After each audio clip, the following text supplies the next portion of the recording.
Yeah, a lot of people are coming at me. Not many, few. Why you cut them instead of buying coilovers for the RX2? Uh, there's aftermarket parts. That's cheap. Should do it right.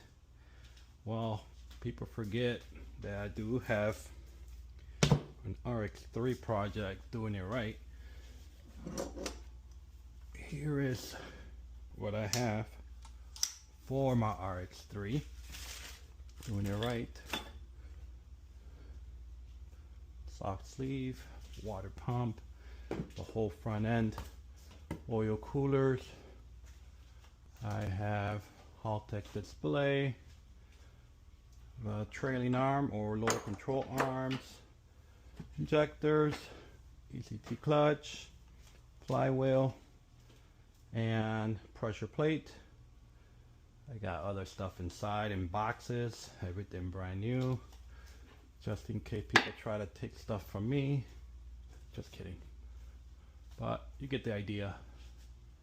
I'm doing it right, but I can't afford to do it with two cars. So I got some wheels. I may put them on the RX2, but just heads up, just in case you're wondering why I did it that way. Got everything from RX3. I should put this on RX2. What is it? Oil, whatever, a catch can. So here, oh, ARP studs for the clutch. What else? You get the idea. I don't know what else I have here. Oh, let me show you. I'm cleaning up, so let me show you what I have here. My baby. Got that.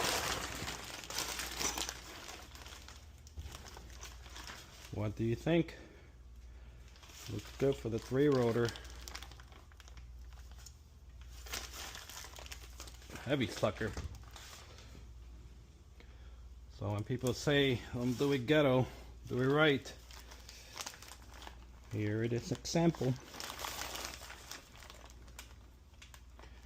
Baby steps, one thing at a time, people.